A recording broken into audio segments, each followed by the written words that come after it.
Olá, seja muito bem-vindo a esta coletânea de sermões produzidos nos cultos da Igreja Presbiteriana de Curitiba. Este projeto reuniu diferentes preletores pregando sobre o mesmo livro das Sagradas Escrituras em ocasiões diferentes. O objetivo de reagrupar os sermões em coletânea é potencializar a transmissão do conhecimento dentro da comunidade cristã.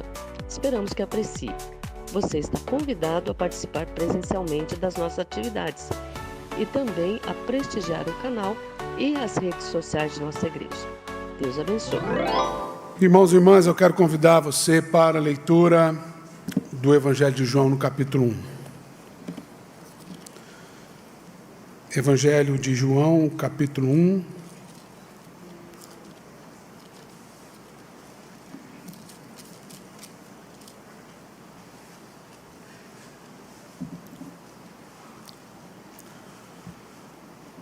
E assim nos diz: no princípio era o Verbo, e o Verbo estava com Deus, e o Verbo era Deus. Ele estava no princípio com Deus. Todas as coisas foram feitas por intermédio dele, e sem ele, nada do que foi feito se fez. A vida estava nele, e a vida era a luz dos homens. A luz resplandece nas trevas, e as trevas não prevalecem contra ela. Houve um homem enviado por Deus, cujo nome era João. Este veio como testemunha, para que testificasse a respeito da luz, a fim de que todos vierem a crer por intermédio dele. Ele não era luz, mas veio para que testemunhasse da luz. A saber, a verdadeira luz que, vinda ao mundo, ilumina todo homem. O Verbo estava no mundo. O mundo foi feito por intermédio dele, mas o mundo não o conheceu. Veio para o que era seu, e os seus não o receberam. Mas a todos quantos o receberam, deu-lhes o poder de serem feitos filhos de Deus, a saber, aos que creem no seu nome, os quais não nasceram do sangue, nem da vontade da carne, nem da vontade do homem, mas de Deus. E o Verbo se fez carne, e habitou entre nós, cheio de graça e de verdade, e vimos a sua glória, glória como do unigênito do Pai. Senhor, Tu és infinito, grande é o nosso Deus. E as obras que Tu fazes, ó Deus, revelam o resplendor dessa Tua glória. Seu amor não tem limite. E no Seu perdão, na Sua presença generosa, nós encontramos paz. Por isso estamos aqui, para glorificar o Teu nome. Vem edificar a Tua igreja, Senhor. Tua palavra é proclamada neste lugar para glorificar o Teu nome e produzir em nós uma nova vida. Uma vida totalmente redimida, restaurada, prostrada e humilhada aos pés do Senhor. E somente a Tua voz pode falar a nossa alma a ponto disso acontecer. Que eu diga, mas que Tu fales com a Tua igreja, em nome de Jesus. Amém. Evangelho. Evangelho. Essa era a palavra que um mensageiro romano trazia para trazer boas notícias. A cada conquista, a cada empreendimento do grande imperador, o mensageiro era enviado a todas as colônias debaixo do domínio romano, e ele levava o evangelho. A palavra evangelion, a palavra grega que traduzida para nós por evangelho, em substância, em síntese, ela diz apenas isso: as boas notícias. ou uma boa notícia. E certamente o imperador tinha muitas boas notícias. Afinal de contas, alguém com o poder que ele tinha, alguém com a influência que ele tinha, alguém com o poder bélico, por assim dizer, que o imperador tinha, esse homem era poderoso e tinha muitas boas notícias. Mas a boa notícia que o imperador nunca pôde dar foi a notícia de que o Filho de Deus habitou entre nós, cheio de graça e de verdade, e vimos a sua glória, glória como do unigênito do Pai. O Senhor Jesus, anunciado pelo anjo a Maria, que depois veio exortar a José. O Senhor Jesus, que constrangeu os doutores da lei, quando ainda menino pregava no templo. O Senhor Jesus, que confrontou o diabo, quando antes de revelar-se por inteiro, foi tentado pelo maligno. O Senhor Jesus, cujos sinais e maravilhas incontestáveis foram manifestados entre nós. O Senhor Jesus, que padeceu na cruz, em nosso lugar, mas que ressuscitou ao terceiro dia.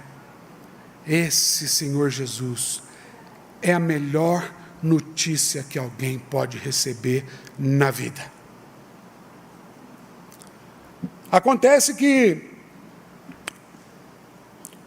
a tendência dessa boa notícia se reduzir às páginas de um livro, como quem pega um jornal do dia e começa a ler as notícias e ele acha interessantes, algumas daquelas até talvez o deixe preocupado ou coisa do tipo, mas logo o jornal vira apenas um papel reciclável. A tendência de olharmos para a Bíblia Sagrada e condicionar o Evangelho a isso é muito grande, irmãos, a não ser que esse Jesus Cristo, o Filho do Deus vivo, como Pedro proclamou, quando questionado pelo próprio Jesus, esse Jesus Cristo possa habitar em você. Esse Jesus Cristo venha não apenas como uma boa notícia, mas uma boa vida.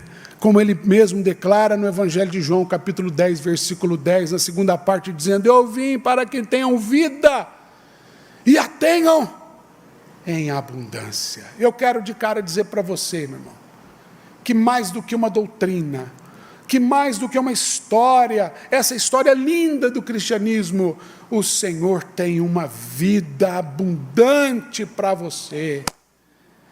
E está não somente ao seu alcance, mas ao seu dispor. E mais do que isso, está queimando no coração do próprio Deus o desejo de que você o conheça. E de que a vida que há nele, a luz dos homens, ilumine os cantos mais obscuros da sua alma. É isso que pregamos, queridos. É isso que anunciamos como igreja. É isso que mudou a história da humanidade. É isso que João está proclamando no início do seu evangelho. E eu queria chamar a sua atenção para alguns destaques que são fundamentais para que eu e você possamos compreender a profundidade desse texto. E o primeiro destaque é a palavra que João usa para referir-se a Jesus, a primeira delas, que é a palavra princípio. No princípio era o verbo. Queridos, naturalmente a nossa leitura, principalmente por conta da tradução da Bíblia Sagrada para o português, que tem algumas palavras que podem significar duas coisas diferentes, como é o caso da palavra princípio aqui, precisa chamar nossa atenção. A língua original, na qual o Evangelho de João e todo o Novo Testamento foi escrito, a língua grega, ela também traz algumas palavras cujo significado pode significar, cujo entendimento pode significar duas coisas diferentes. A palavra princípio, ela tem, no original, duas expressões. Uma delas é a palavra protos, de onde vem protótipo, de onde vem o primeiro de uma série. Essa tradução, essa forma de tradução, ela pode ser compreendida como princípio, como começo mesmo. Mas há uma outra palavra, que é a palavra arquê, de onde vem a arquitetura, um projeto, algo que se planeja. E a partir disso, fundamentos são estabelecidos para que um projeto comece. A palavra arquê é a palavra usada aqui por João. Portanto, ele não está se referindo ao princípio como começo, mas como um princípio, um valor estabelecido, um fundamento. E esse fundamento é o verbo. E eu quero chamar a sua atenção para a forma como está aqui traduzido para nós, verbo com V maiúsculo. E ele diz que esse verbo, que é o principal de todas as coisas, que é o elemento sobre o qual todas as coisas estão sustentadas, ele estava no princípio com Deus. Novamente, essa expressão não aponta para o começo, e o próximo versículo deixa isso claro. Todas as coisas foram feitas por intermédio dele. Dele quem? Esse princípio, esse verbo. E sem ele nada do que foi feito se fez. E ele segue dizendo que a vida estava nele, que ele era a luz dos homens, que a luz resplandece nas trevas e as trevas não prevalecem contra ela. E lá embaixo no versículo 7 ele diz que a testemunha veio para que testificasse da luz. E no versículo 8 ele diz que ele, essa testemunha, que aqui se refere a João Batista, não era luz, mas veio para que testificasse da luz. Quando nós vamos para o livro do Gênesis, nós encontramos uma palavra que é semelhante a essa. No princípio, Deus criou os céus e a terra.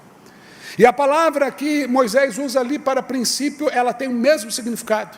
Ela também não aponta necessariamente para o começo, mas para um princípio estabelecido, um fundamento. Deus é criador de todas as coisas. Sem ele, João escreve, nada do que foi feito se fez. E ele segue curiosamente no versículo 3, Moisés escreve, disse Deus. Ele era o verbo. Deus disse. E o que Deus disse? Haja luz. Então nós imaginamos que a primeira coisa que Deus criou foi um grande holofote que iluminou o universo. Para outros, aqui está o fundamento do Big Bang. Uma luz que clareou o universo. De fato, uma luz resplandeceu nas trevas, porque o versículo 2 diz que havia trevas sobre a face do abismo. O caos era estabelecido e o Espírito de Deus se movia sobre as águas. Então, quando o próprio Deus diz haja luz, ele está falando haja cruz. Por isso ele é a luz dos homens. Não, João não era a luz, mas ele veio para que testificasse da luz. Que luz é essa? O próprio Cristo, que é revelado desde antes da fundação do mundo, como o apóstolo Pedro afirma. Ou como João afirma no capítulo 11, versículo 36, porque dele, por meio dele e para ele são todas as coisas, a ele pois a glória para sempre. Amém. Irmãos, as primeiras linhas do Evangelho de João são preciosas demais. Profundas demais. E a partir desse princípio, eu queria conversar com você a partir de algumas questões que vão fazer toda a diferença na nossa vida. O que Jesus faz conosco? Olha, o que, de fato, conhecer a Jesus fez com você? Até onde esse evangelho, essa notícia que dividiu a história entre antes e depois, mas não como cronologia, mas como algo que realmente marca todo o universo. Porque a partir do momento que o próprio Deus pisou nessa terra, a terra conheceu a plenitude daquilo que pode ser revelado. Hebreus capítulo 1, versículo 4 diz que Jesus Cristo é a expressão exata do ser de Deus. É a forma como Deus se expressa. Irmãos, o que conhecer Jesus faz conosco? A primeira coisa é que Jesus Cristo abre os nossos olhos para o fato de que a Bíblia é a palavra de Deus. No princípio era o Verbo. Não somente a palavra dita, mas a palavra escrita, como o próprio Jesus chega em João e diz: escreve, porque essas palavras são fiéis e verdadeiras. Queridos, saber que a Bíblia é a palavra de Deus é algo tão precioso. Porque isso faz com que este livro deixe de ser apenas um livro escrito, mas faz com que esse livro, ao ler, escreva ou reescreva a nossa própria história. De forma que quando nós imaginamos que estamos lendo a Bíblia, a própria Bíblia começa a ler a nossa vida. E quando lemos a palavra de Deus, entendendo que ela revela quem é Jesus, porque no princípio era o Verbo estava com Deus, o Verbo era Deus, e nele estava todos os princípios, sem ele nada do que foi feito se fez. Ao clarear a nossa mente, a palavra de Deus, ela vem como uma verdade absoluta. E é interessante a gente pensar nessa expressão verdade, que o próprio Cristo roga para si no capítulo 14 de João, dizendo: eu sou o caminho, e a verdade, e a vida. Ninguém vem ao Pai, senão por mim. Verdade é uma coisa interessante. Quando alguém chega para contar para você um segredo, e fala assim para você: olha, não conta nada para ninguém. Você pode ficar caladinho e levar essa verdade para o túmulo. Mas uma coisa você não pode dizer: que você não soube daquilo. É por isso que quando Paulo escreve aos Romanos, ele diz que nós somos indesculpáveis. Somos indesculpáveis. Porque Cristo foi revelado a todos. Agora, Cristo foi revelado na história para alguns, mas ele se revela ao longo da história para nós, por meio da palavra. Irmãos, conhecer a Cristo significa conhecer a palavra.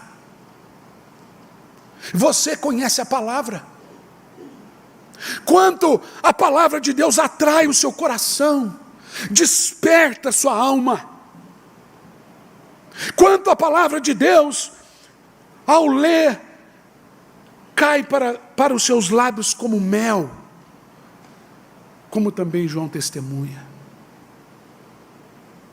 Quanto a palavra de Deus tem impactado a sua vida. Queridos, a nossa tradição reformada, ela aconteceu no momento de convergência da história. O momento que aprove a Deus chamar Martinho Lutero e todos os reformadores o renascimento. O renascimento da arte, da cultura, e toda aquela efervescência da época, e também o surgimento da imprensa.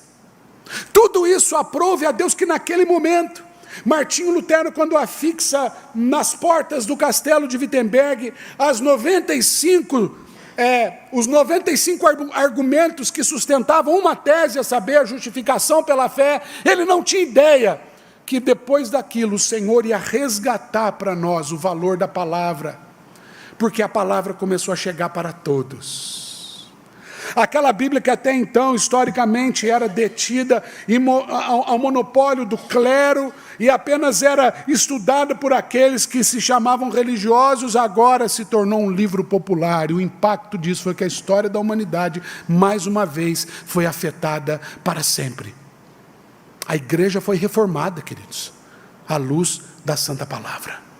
No princípio era o Verbo estava com Deus e o Verbo era Deus. E a primeira coisa que Cristo faz conosco é revelar-se através da sua palavra. E ao revelar-se, a segunda coisa que ele faz conosco é aquilo que ele mesmo disse lá, enquanto subia aos céus, quando foi questionado pelos que observavam aquele episódio.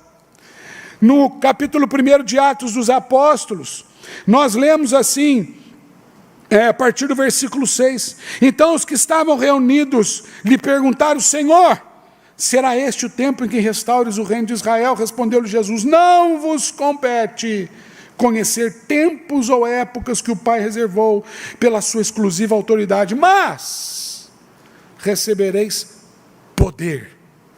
Note um parêntese. Quando Paulo escreve aos Romanos, ele diz: o Evangelho é o poder de Deus para a salvação de todo aquele que nele crê. E aqui o Senhor Jesus reafirma: recebereis poder. Tem muita gente que acha que ali Jesus Cristo ia fortalecer os músculos de todos os seus discípulos, torná-los poderosos, ricos, cujos nomes se tornaram grandes. Não. A ideia aqui é: recebereis verdades que tornarão possível que vocês, ao descer o Espírito Santo, e vocês então serão minhas testemunhas em todo canto do mundo. Quando João inaugura o seu evangelho, ele diz: após estabelecer o Senhor Jesus, e ele como a própria palavra, e a sua palavra o disse de Deus como luz, que ilumina as nossas trevas. Então no versículo 6 ele diz que houve um homem enviado por Deus, cujo nome era João, o primo de Jesus, de segundo grau. E ele veio como testemunha, para que testificasse, ou a mesma palavra aqui no original, para que testemunhasse a respeito da luz. Ou seja, quando Jesus nos alcança, queridos, ele torna a nossa vida um testemunho vivo de quem Ele é. A palavra aqui é mais pesada ainda na sua raiz, a palavra grega martiria, que traduzido para nós seria algo literal como martírio. Testemunhar de Jesus é estar pronto para ser martirizado, em nome dessa verdade. E nós vivemos tempos, queridos, que exigem de nós cada vez mais essa postura radical diante do que cremos. Ventos fortes e contrários estão vindo contra nós. Mentiras ultrajadas de verdade, em nome do bem-estar de todos, vem se levantando, inclusive dentro da igreja. E o Evangelho tem produzido muitas coisas, nem sempre testemunhas. Meu irmão, minha irmã, você precisa entender isso aqui nesta manhã. Você é uma testemunha. Agora, tem uma curiosidade em torno de testemunha. A gente não testemunha de algo que a gente leu. A gente testemunha de algo que a gente viu ou viveu. Uma testemunha não é convocada a um tribunal para ler um relatório. Ela é convocada a um tribunal para, olhando nos olhos, ser arguido sobre o seguinte: você viu? Você testemunhou? Você esteve lá? Aí talvez você me diga: pastor, mas eu não estive lá. Não, mas ele esteve aqui. E é isso que nos faz testemunhas. O quanto dele está em nós. E a partir disso, quanto nós revelamos quem ele é. Paulo vai dizer que nós somos cartas vivas para o mundo.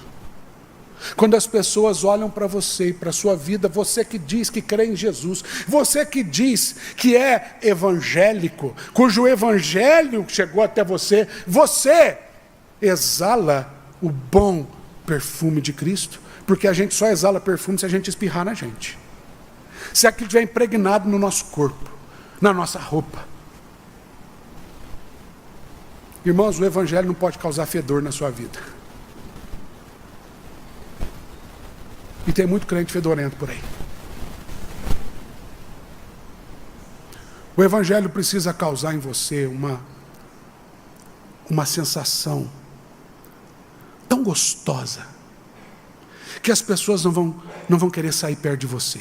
Daqui a pouquinho a gente vai almoçar. E alguém já disse que eu, como gordo, cada vez menos, mas ainda gordo, sempre uso um exemplo de comida. Gente, não tem como a gente sentir aquele cheirinho de churrasco, aquele cheirinho de lasanha, e a gente não ser atraído.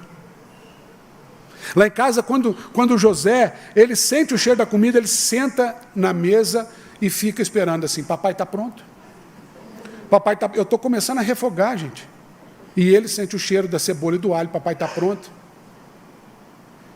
Irmãos, quando nós sabemos das verdades bíblicas, especialmente da volta de Jesus, nós somos convidados à mesa, e o nosso coração precisa perguntar o tempo todo, papai está pronto? Papai está pronto porque eu quero me alimentar dessa comida.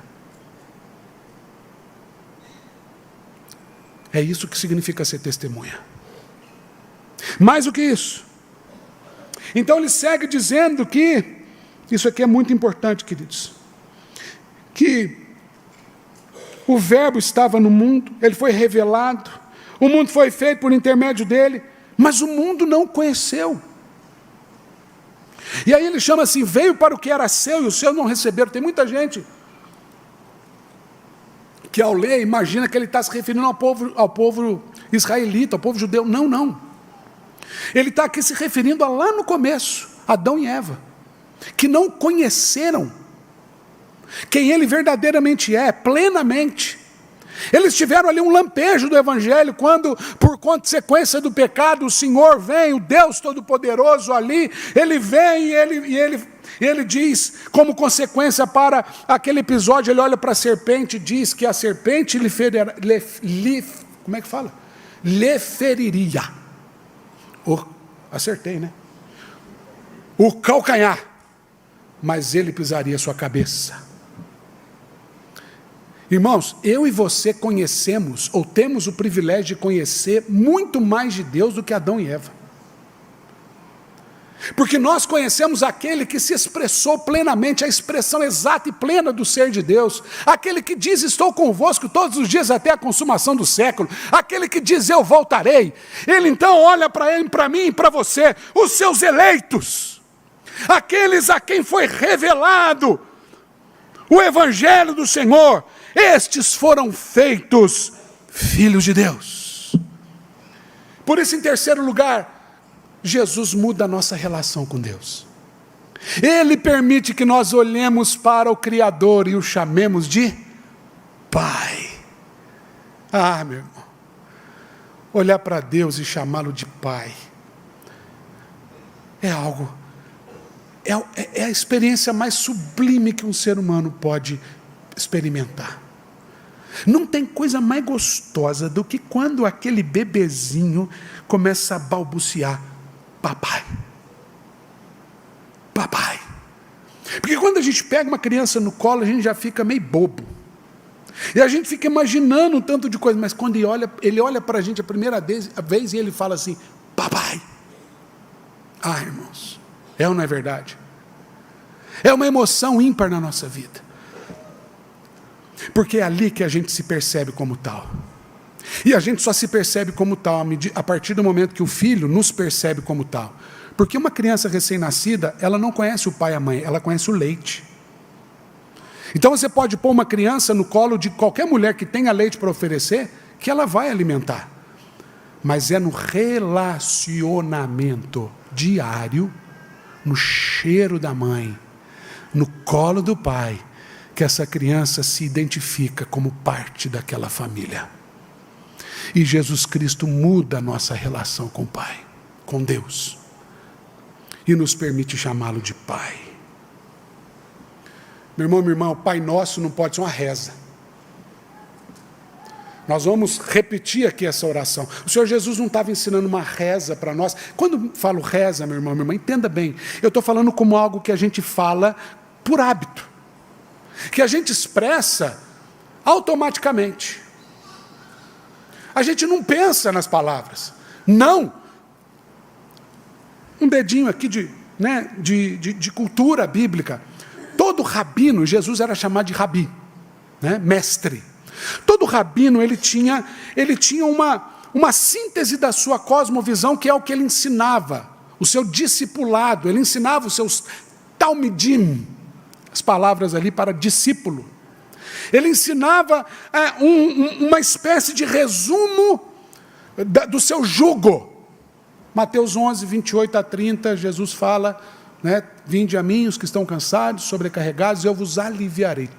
Tomai sobre vós o meu jugo e aprendei de mim, porque sou manso e humilde de coração.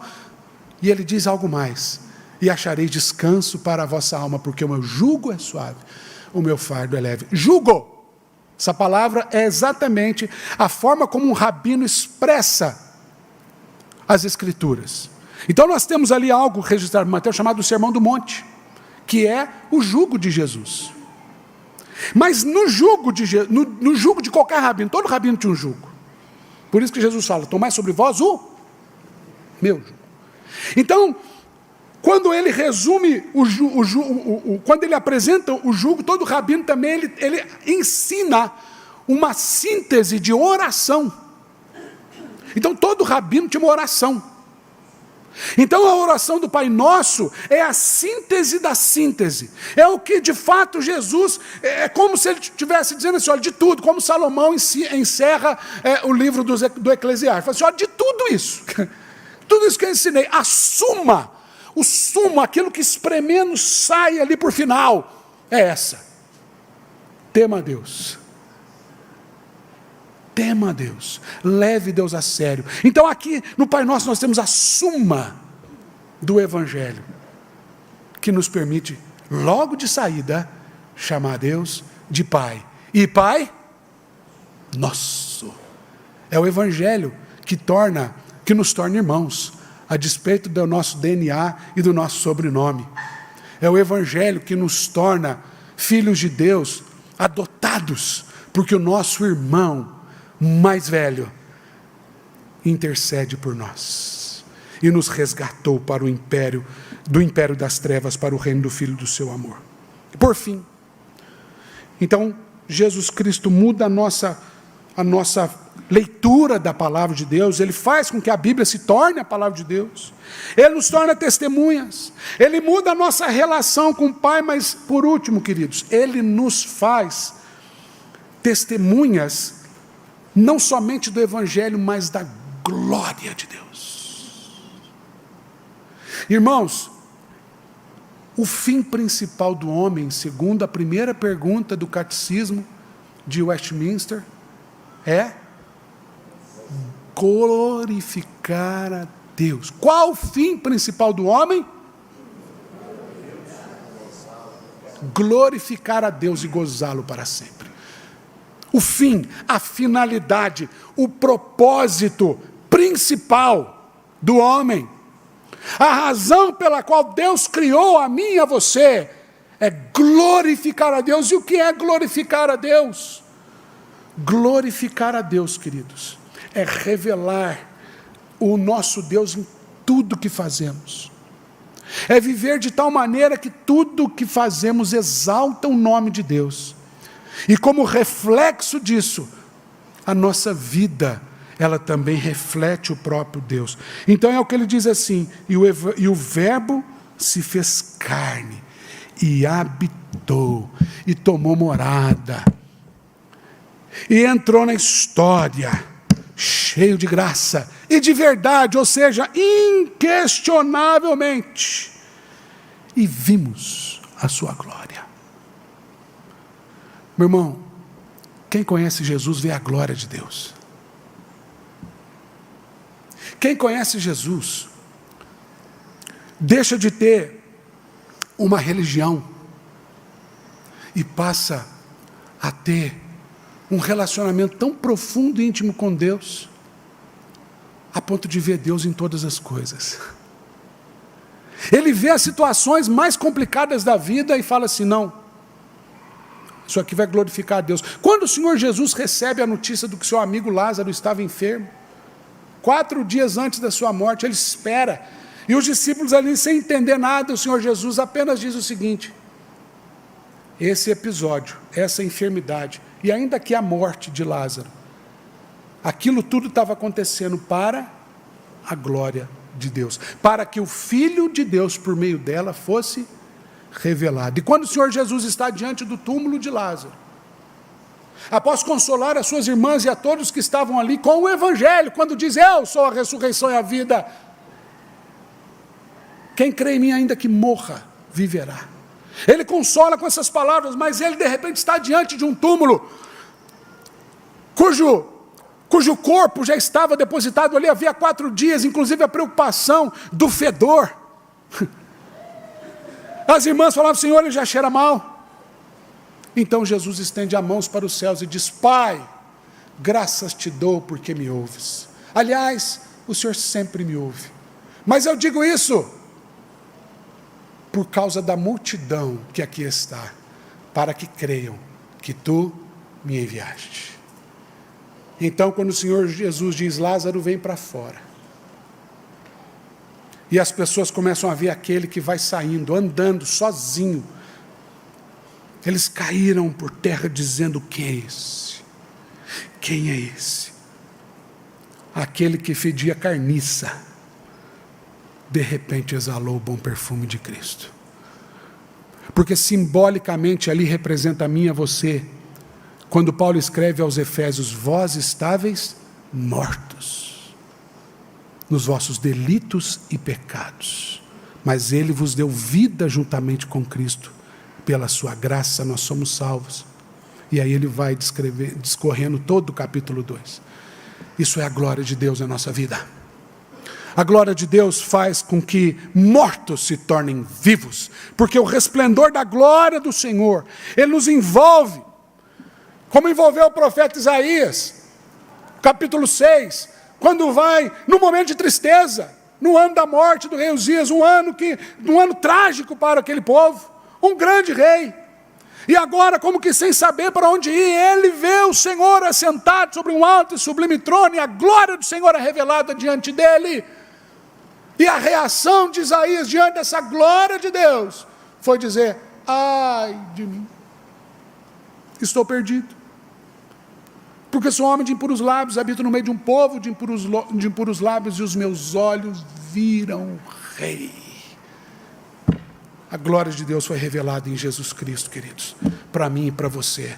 Então viva Jesus, celebre Jesus, exale Jesus, glorifique Jesus, em nome dele, amém. Nós te adoramos, ó Deus, por maravilhosa obra da salvação, que nos resgatou, que nos convida à mesa, e que, ó Deus, nos faz testemunhas da sua glória. Obrigado, Senhor, por teres nos alcançado, e salvo, ó Deus, a nossa vida por completo. Nós te louvamos e te adoramos. Que o Senhor vos abençoe e vos guarde. Que o Senhor faça resplandecer o seu rosto sobre vós e tenha misericórdia de vós. Que o Senhor sobre vós levante a sua face e vos dê a paz. A graça de Jesus Cristo nosso Senhor, o amor do Pai, as consolações do Espírito sejam sobre vós para sempre. Amém. A Igreja Presbiteriana de Curitiba agradece a atenção dada a este vídeo, esperando no Senhor que a mensagem tenha servido de bênção. Antes de encerrar o vídeo, deixe o seu sinal de gostei, ative as notificações e compartilhe com os nossos irmãos na fé e com aqueles que ainda precisam ser alcançados. Considere também a possibilidade de contribuir acessando o QR Code que aparece em sua tela. Que Deus retribua a sua colaboração. Até a próxima!